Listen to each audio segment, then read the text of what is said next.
शुरू अल्लाह के नाम से जो निहायत मेहरबान रहम करने वाला। अस्सलाम वालेकुम नाज़रीन, आप देख रहे हैं मेरा यूट्यूब चैनल और मेरा नाम है मोहम्मद हारून।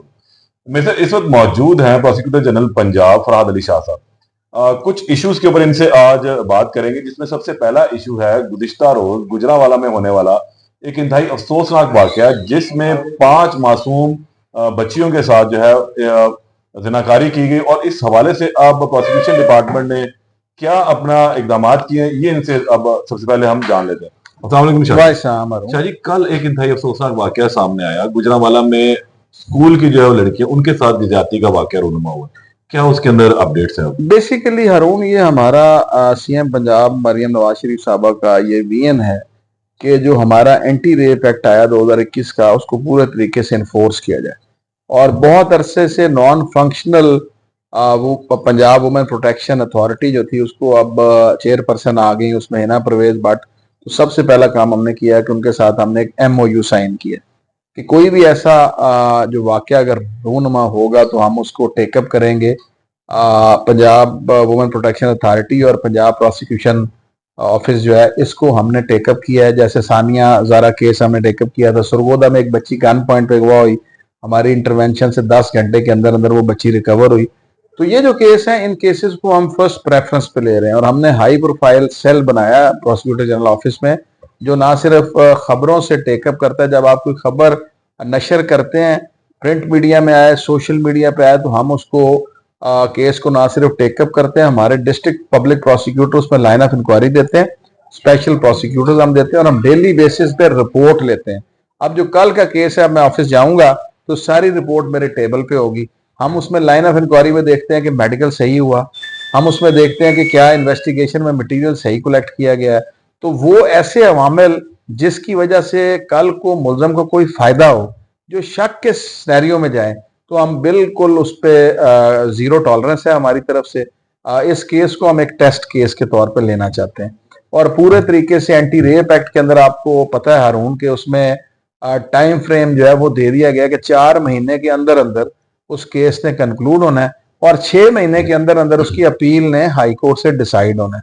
उसका मकसद ये है कि डेटरेंस अवाम में इसी तरह से जाती है कि अगर इस किस्म के केसेस ना सिर्फ रिपोर्ट हो, डिले के बगैर FIR का इंदराज हो, मेडिकल लीगल जो है वो विद इन टाइम हो, PFSA की रिपोर्ट में डिलेज ना हो, प्रोसिक्यूशन अपना काम पूरे तरीके से विद कोऑपरेशन ऑफ पुलिस करे, और फिर उसके बाद हम उसकी प्रोसिक्यूशन विद इन 4 मंथ्स करवाएं, ताकि सजा अगर मिलेगी तो लोगों को पता लगेगा। मैंने वैसे अब इसके अंदर एक प्रपोज किया है, एक बिल मैंने अमेंडमेंट प्रपोज की है कि इस किस्म के केसेस के अंदर कि जब हमारी PPC इस्लामिक और शरिया लॉ पे बेस करती है, तो शरिया लॉ कहता है कि इस किस्म के केसेस अगर वो छोटी बच्चियों के साथ जना करें और वो साबित हो जाए, तो फिर उनको पब्लिक प्लेस पे सजा दी जाए, जो हमारे कानून के अंदर जिसकी मुमानत है।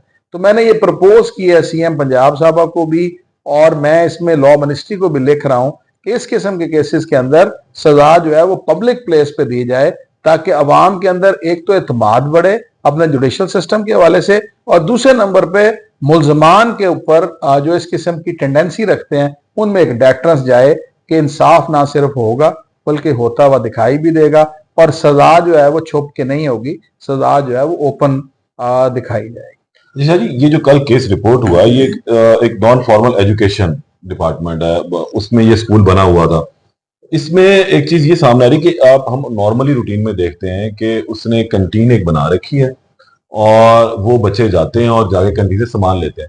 अब जाहिर सी बात है, ये तमाम वकूआ वो उस घर के अंदर ही करता रहा, उस कंटीन में। नीचे पढ़ाई भी चल रही है। अगर एक लड़की 2 4 5 10 मिनट के लिए मिसिंग जा रही है, तो वो जो खातून टीचर थी जिसका वो शौहर है, उसने इस चीज को क्यों नहीं लिया? खातून टीचर को क्यों नहीं अभी तक शामिल किया गया? बेसिकली हारून देखें, अगर आप एंटी रेप एक्ट की उसकी निकाल लें ना, उसकी बैकग्राउंड हिस्टोरिकल, तो डोमेस्टिक वायलेंस के हवाले से, वुमेन प्रोटेक्शन के हवाले से जो लॉ थे उसमें फ्लॉज थे।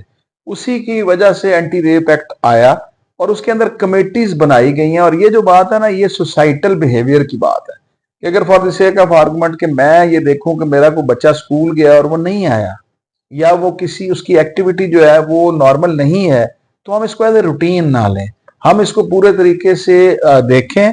मेरे पास अभी एक डॉक्टर साहब आए, उन्होंने कहा जी मेरे बच्चे का जो वैन ड्राइवर है वो बच्चे के साथ गलत हरकत करता है। या कोशिश करता है। मैंने एप्लीकेशन दी है तो PS निश्तर कॉलोनी FIR दर्ज नहीं कर रही। मैंने 10-3 का नोटिस दिया SHO को, मैंने कहा बात सुनो, कहते जी उसका मेडिकल को नहीं, SHO कहता। मैंने कहा तुमने 375 की डेफिनेशन पढ़ी है जो एंटी रेप एक्ट के बाद नई अमेंडमेंट आई है? कहता जी नहीं मैंने नहीं पढ़ी। मैंने कहा पढ़ो। अब उसके अंदर आपके लिए भी एक इंफॉर्मेशन आपके मैं सारे व्यूअर्स को देना चाहता हूं कि पहले जना की डेफिनेशन में मेल लोग नहीं आते थे। अब 18 साल का जो बच्चा है, अगर उसके साथ किसी किस्म की भी कोई हरकत होगी तो वो जना के जुमरे में आएगी। 376 के तहत चार्ज होगा 18 साल तक का बच्चा, और उसमें सजाए मौत सजा है। तो मैंने SHO को ना सिर्फ FIR दर्ज करवाई बल्कि इंचार्ज इन्वेस्टिगेशन को मैंने कहा कि आप प्रॉपर तरीके से इसकी इन्वेस्टिगेशन करें। अब इसी तरह एक केस में ये रिपोर्ट हुआ गाजियाबाद से कि उसके अंदर बच्चे के साथ ज्यादती हुई थी तो उन्होंने 377 की FIR काटी। तो मैंने उसको 10-3 का नोटिस दिया कि मैंने पूरे पंजाब के अंदर IG पंजाब को और तमाम DPOs को लेटर लिखवाया कि जो 18 साल से कम उम्र का बच्चा है, अगर उसके साथ कोई ज्यादती हो तो उसका FIR 377 में नहीं काटनी, 376 में Katni according to anti rape act. मतलब मेल को भी एंटी रेप एक्ट के अंदर शामिल कर मेल लिया जो गया। 18 साल तक का मेल, 18 साल अगर वो 18 साल से बड़ा हो जाएगा तो वो 377 में चार्ज होगा। अगर वो 18 साल से कम है, वो चाइल्ड है, तो विक्टिम की डेफिनेशन फीमेल को भी कवर करती है और 18 साल तक के माइनर को भी कवर करती है। ये एक ऐसी इंफॉर्मेशन है जो आम आदमी तक नहीं मतलब पहुंची। आपने जो जेंडर की डिस्क्रिमिनेशन थी वो खत्म कर दी है जी, ये बेसिकली विक्टिम में आ गया ना। Gender based violence is something else. ये आपकी एंटी रेप एक्ट 2021 को जो है उसके मुताबिक ये विक्टिम की डेफिनेशन को क्वालिफाई वुमेन भी करती है और मेल भी करता है।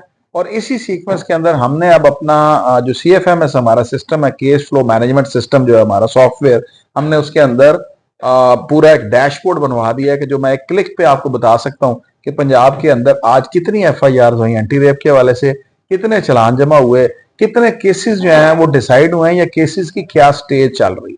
उसकी वजह यह है कि हमारी प्रोएक्टिव अप्रोच है due to the instructions and guidelines and directions made by the honourable worthy CM Punjab साहबा कि उनका ये जीरो टॉलरेंस इन केसेस के हवाले से उन्होंने सेंसिटाइज किया है हमारे डिपार्टमेंट्स को। और बिल्कुल आपको अब ये नजर आएगा कि इन केसेस को हम अनअटेंडेड नहीं छोड़ेंगे, हम फर्स्ट प्रेफरेंस दे रहे हैं इन केसेस को। सर जी, मुल्तान वाला केस बड़ा अहम है, सानिया दारा केस। लेकिन हमने देखा कि इंसानी हकूक की जो कमेटी थी सेनेट की, उसमें कुछ पुलिस ने जो बयान दिए, उस बयान से पंजाब हुकूमत और मुल्तान पुलिस कुछ आमने सामने दिखाई दी। दोनों बयान में तजाद। यहाँ वजीर इत्तलात ने बहुत एक हंगामी प्रेस कॉन्फ्रेंस की और कहा कि ये खुदकुशी नहीं बल्कि कत्ल है, और सेनेट की कमेटी के अंदर इसको तमाम शवाहिद को खुदकुशी की तरफ ले जाने की कोशिश की। सेनेट की जो कमेटी की प्रोसीडिंग्स है वो क्योंकि कॉन्फिडेंशियल होती हैं तो उस पर तो कमेंट मुश्किल हो जाता है। हालांकि मैं उसके अंदर पार्टिसिपेंट था, मुझे भी नोटिस हुआ था PG पंजाब, लेकिन मैंने क्योंकि 10-3 के तहत पहले दिन से इसको टेकअप किया था और मैं इसको देख भी रहा हूं, तो जो अभी तक हमारे पास एविडेंसेस आई हैं बिल्कुल प्रोसिक्यूशन की जाएगी और बिल्कुल यकीन रखें कि मुल्जमान कैफरे किरदार तक पहुंचेंगे। अपडेट इसमें क्या सुना, JIT भी बन चुकी है इस केस में। JIT इसलिए बनाई गई थी कि देखिए हमारा पुलिस ऑर्डर के अंदर प्रोवाइड किया गया है कि अगर एक्यूज समझे कि उसके साथ तफ्तीश जो है वो मेरिट पे नहीं हो रही, या कंप्लेनेंट समझे, तो there is a provision in law provided by police order under article 18A के चेंज ऑफ इन्वेस्टिगेशन हो सकती है बजरिया रिकमेंडेशंस ऑफ बोर्ड। तो वो क्योंकि जो कंप्लेनेंट थे उनकी तरफ से थोड़ा सा इस बात का इजहार किया गया था, बल्कि मेरे पास ही प्रोसीडिंग में ये इजहार किया गया था, इस वजह से वो बजरिया बोर्ड तफ्तीश चेंज की गई है और उसके अंदर एक JIT जो कि सीजनड ऑफिसर्स हैं पुलिस के SP लेवल के, उनको कॉन्स्टिट्यूट की गई है और बहुत सी कलेक्शन की गई है। क्योंकि देखें इन्वेस्टिगेट करें इस तमाम केस को, देखें मटेरियल को उन्होंने रीअसेस करना है और री इन्वेस्टिगेशन के अंदर उनके पास इख्तियार होता है कि वो किसी भी एंगल से तफ्तीश कर सकते हैं जो वो समझते हैं कि पहले मिसिंग था। और सेकंड थिंग इज देखें हारून दो तरह के एविडेंसेस हैं। फर्स्ट इज डायरेक्ट एविडेंस कि किसी ने कत्ल करते देखा, दूसरी टाइप है सर्कमस्टांशियल एविडेंस। तो these cases are of circumstantial evidence कि हमने सर्कमस्टांसेस को इकट्ठा करना है। तो अगर आईओ ये समझता है कि कोई सर्कमस्टांस पिछले आईओ ने कलेक्ट नहीं किया तो वो कलेक्ट कर सकता है। लेकिन ये मैं आपको बताऊं कि इंशाअल्लाह ताला पंजाब हुकूमत इस केस को फर्स्ट प्रेफरेंस दे रही है और ये नहीं कि हमने मुल्ज़म के साथ कुछ ज्यादती करनी, क्योंकि कॉन्स्टिट्यूशन आर्टिकल 10 ये कहता है कि आपने फेयर ट्रायल अपॉर्चुनिटी प्रोवाइड करनी है टू द बोथ पार्टीज और ऑल सिटीजन। तो इंशाल्लाह ताला इंसाफ होगा, बल्कि इंसाफ होता दिखाई देगा। 1 साल से डिफेंस कार हादसे का जो मुल्जम है अफनान, कम उम्र है, वो अंदर है, क्या वजह है? एक तो पहले उसकी जमानत नहीं लग सकी, कुछ छुट्टियां आ गई, कुछ चीजें आ गई, उस केस में कहां तक प्रोसिक्यूशन ने अपनी कारकर्दगी दिखाई है? प्रोसिक्यूशन देखें, हमारा अब जुवेनाइल जस्टिस एक्ट जो आया उसमें सबसे बड़ा इशू जो हमें फेस करना पड़ रहा है, माइनर्स के केसेस उनको हमें डेविएट करना है, हमें वो रिकमेंड करने हैं टू द स्पेशल कमेटीज की इनकी इन्वेस्टिगेशंस भी जो है वो सोशल वर्क डिपार्टमेंट और पुलिस ने मिलकर करना है, और उसके बाद डिस्ट्रिक्ट कमेटीज बननी है जिनके पास केस जाना है अल्टरनेट सीक्वेंस में। तो क्योंकि ये पहले फेडरेशन का सब्जेक्ट था, अब 18th अमेंडमेंट के बाद ये एक्ट आया, तो अब ये प्रोविंसेस के पास आ गया, लेकिन डिस्ट्रिक्ट में हमारे पास कमेटीज फॉर्मुलेट नहीं हुई थी। ये अभी ऑनरेबल लाहौर हाई कोर्ट में ये एक मैटर टेकअप हुआ था, मुझे नोटिस किया गया कि हम केसेस को प्रोसिक्यूटर्स जुवेनाइल के जो है उनको हम डाइवर्ट क्यों नहीं कर रहे। तो मैंने फिर वहां पे अपना स्टेटमेंट दिया कि क्योंकि कमेटीज फंक्शनल नहीं है, तो फिर उन्होंने एडवोकेट जनरल पंजाब को इसमें कॉल किया ऑनरेबल जज साहब ने कि आप इन कमेटीज को फंक्शनल करें, तो वो कमेटीज बन जाएंगी। तो नॉन अवेलेबिलिटी और non functionality of that very committees suffer जरूर कर रहे हैं जुवेनाइल्स। और मैं अभी रिसेंटली मेरी सेक्रेटरी होम साहब से भी मीटिंग थी इस हवाले से कि ये कमेटीज बननी चाहिए, और इंशाल्लाह ताला ये जल्दी बनेंगी, ताकि जिस वजह से ये एक्ट आया जुवेनाइल जस्टिस एक्ट, उसकी इन्फोर्समेंट हो सके। एक आखिरी सवाल आपसे कि लाहौर के अंदर गुज़िश्ता 1 माह के अंदर बहुत ज्यादा क्राइम के इवेंट हुए, जिसमें कुछ जो बड़े ग्रुप्स हैं उनकी कोई गैंग वॉर टाइप चीज नजर आई है। अमीर बलाच केस का कहां तक पहुंचा है? प्रोसिक्यूशन ने उस पर क्या काम किया? और साथ में अब जो एक बड़ा वाकया जावेद भट्ट का हुआ, उस हवाले से प्रोसिक्यूशन ने क्या लाइन ऑफ डायरेक्शन अपनी दी है? देखिए, हम तो पहले दिन से लाइन ऑफ इंक्वायरी दे रहे हैं, क्योंकि मार्च में हमारा एक एसओपी साइन हुआ था आईजीपी और पीजीपी का कि जो भी एफआईआर दर्ज होगी तो हमने 3 टीयर्स बना दिए हैं। फर्स्ट टीयर जो है वो आईओ और कंसर्न प्रोसिक्यूटर का है, सेकंड टीयर जो है वो डिस्ट्रिक्ट प्रोसिक्यूटर और एसपी है हेड करता है उसको, और थर्ड टीयर आईजी और पीजीपी का है। तो इन टीयर्स को अपने अपने तौर पे काम कर रहे हैं। तो इन केसेस को देखें, इन केसेस को कुछ नाम नेहाद यूट्यूबर्स ने इनको लाहौर के अंदर वो गैंग वार या इसको एक वार का नाम दे रहे। मैं तो इसको कोई वार नहीं समझता।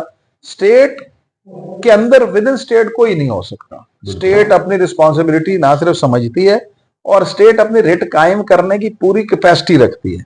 तो मैं आपको यकीन दिलाता हूं कि लाहौर शहर का अमन स्टेट कभी भी किसी को अपने हाथ में नहीं लेने देगी, और इंशाल्लाह ताला आपको साबित होगा कि ये यूट्यूबर्स, चंद यूट्यूबर्स की खाम ख्याली है कि स्टेट इसको अनअटेंडेड छोड़ दे। आपने यूट्यूबर्स की बात की, आखिरी सवाल था, लेकिन उसके साथ जरा दोबारा जोड़ लेंगे। लाहौर हाईकोर्ट ने एक स्टे दिया हुआ था कि जो जेर हिरासत मुल्जम है, जिसकी भी तफ्तीश हो रही है, उनके किसी भी तरह से इंटरव्यूज नशर नहीं किए जाएंगे। ये लॉ के खिलाफ वर्जी है। लेकिन हमने देखा कि मुख्तलिफ टीवी चैनल्स के ऊपर ये सब कुछ चल रहा है और प्रोग्राम्स जो है वो रिकॉर्ड किए जाते हैं। क्या इस पर कुछ क्या एक्शन? बेसिकली विशाल केस है जो पेंडिंग है यहाँ पे Lahore honourable Lahore high court में, और उसमें हमें भी नोटिस हुआ था। देखिए 10A जो है ना आर्टिकल, ये प्रोवाइड करता है कि एक्यूज्ड है ना, उस पर इल्जाम है कत्ल का, तब भी उसके सर्टेन राइट्स हैं। तो उसको कल को उसका क्या डिफेंस होगा, उसको आज मजबूर कर लिया गया। और देखिए आर्टिकल 38 ऑफ कानून शहादत ये कहता है कि कोई भी स्टेटमेंट जो अंडर कस्टडी होगा वो उस मुल्ज़िम के खिलाफ नहीं यूज किया जा सकता, क्योंकि टेंडेंसी है पुलिस के अंदर कि वो उनको ब्लैकमेल करके अंडर क्वेश्चन कोई स्टेटमेंट रिकॉर्ड करा दें। तो बेसिकली ये जुडिशल सिस्टम को खराब करती है इस किस्म की ये स्टेटबाजी, और ये जो कॉन्स्टिट्यूशनल राइट है उसको कर्टेल करने के मुतरादिफ है। तो इसलिए क्योंकि ऑनरेबल लाहौर हाई कोर्ट एक कॉन्स्टिट्यूशनल कोर्ट है, तो उन्होंने कॉन्स्टिट्यूशन को ना सिर्फ कायम रखना है बल्कि उसके तहत लोगों के सर्टेन राइट्स को गारंटी करना है। तो जो 10A के तहत एक एक्यूज्ड का राइट है, ये स्टे उस तनाजर में दिया गया है। और कंप्लेंट्स, काउंसिल ऑफ कंप्लेंट्स जो था पैमरा का, वो बेसिकली फंक्शनल नहीं था, जो अब इस रिट की वजह से ऑनरेबल लाहौर हाई कोर्ट के ऑर्डर पर वो काउंसिल ऑफ कंप्लेंट्स फंक्शनल हो गया। हमने बिल्कुल एक सेल बनाया, क्योंकि हमारी ऑर्डर में ये ड्यूटी लगाई गई थी कि प्रोसिक्यूटर जनरल ऑफिस इस चीज को देखेगा। तो हम लिंक्स, ना सिर्फ हमारा एक डिपार्टमेंट कॉपी करता है, हम वो लिंक्स पर फॉरवर्ड करते हैं टू द कंसर्न डीपीओस के, वो अपने पुलिस ऑफिसर के खिलाफ कार्रवाई करते हैं, पर्चे दर्ज होते हैं, वो रजिस्ट्रार साहब के पास जमा होते हैं, और जो काउंसिल ऑफ कंप्लेंट्स है वो मुख्तलिफ टीवी चैनल्स को जुर्माना करती है और सजा के लिए रिकमेंडेशन तो ये तो टीवी चैनल्स की हद तक हो गई, ये यूट्यूबर्स की हद तक हम क्या यूट्यूबर्स की करें? हद तक भी उसमें अभी केस क्योंकि पेंडिंग है। अभी एक बड़ी मजाका खेज बात यह है कि हमारे पास कोई एक्ट ऐसा नहीं है जो जर्नलिस्ट की डेफिनेशन को डिफाइन करे कि हु इज जर्नलिस्ट। तो अब तो जिसने हाल रोड से एक कैमरा ले लिया है या उसने छोटा माइक ले लिया तो वो अपने आप को जर्नलिस्ट कहता है। लेकिन हारून साहब, आपने अपनी जिंदगी दी है जर्नलिज्म के लिए, तो आपका उस बंदे से स्टेटस कैसे एक हो सकता है? तो हम कोशिश कर रहे हैं कि ऐसी लेजिस्लेशन हो जाए जिसके तहत ना सिर्फ सोशल मीडिया के जर्नलिस्ट रजिस्टर्ड हो सकें, आपने अपने तौर पे इदारे बना लिए, लेकिन उनके पीछे फोर्स पे कोई लॉ नहीं है। तो आप अपनी मदद आपके तहत नहीं, स्टेट का लॉ बनना चाहिए। तो हमारी ये फर्स्ट प्रेफरेंस है कि कुछ ऐसी रजिस्ट्रेशन अथॉरिटी, देखें ना, वकीलों का अपना इदारा है, डॉक्टर्स का अपना इदारा है, तो प्रेस क्लब जो है वो इसको कवर नहीं करता। कोई ऐसी अथॉरिटी होनी चाहिए जहां पे आपकी रजिस्ट्रेशन हो, जो कोई मैकेनिज्म दे कि जर्नलिस्ट होने के लिए आपकी बेसिक क्या नॉलेज होना चाहिए, क्या डिग्री आपके पास होनी, या आपका एक्सपीरियंस कितना होना चाहिए। मैं ये नहीं कहता कि मैंने अगर जर्नलिज्म ही करना है तो मैं जर्नल नहीं, आपकी कोई 10 साल 15 साल 12 साल 8 साल कोई आपका जर्नलिस्ट किसी सीक्वेंस में कोई आपकी प्रैक्टिकल ट्रेनिंग हुई हो, कोई आपका एक्सपीरियंस हो, तो उसकी लेजिस्लेशन के लिए तो मतलब हम ये कह सकते हैं कि अब ये जो प्रोग्राम्स रिकॉर्ड हो रहे हैं, सब चीजें चल रही हैं, इन पर कोई गिरफ्त होने वाली है? ये गिरफ्त होने वाली नहीं, गिरफ्त हो चुकी है।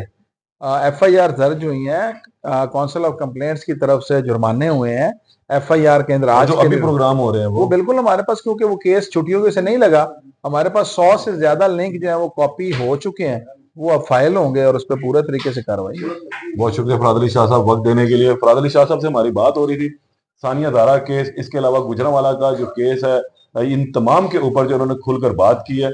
आने वाले वक्त में इन केसेस में मजीद जो अपडेट होगी उससे भी आपको आगाह करेंगे। तब तक के लिए इजाजत दें। अल्लाह ने के बाद।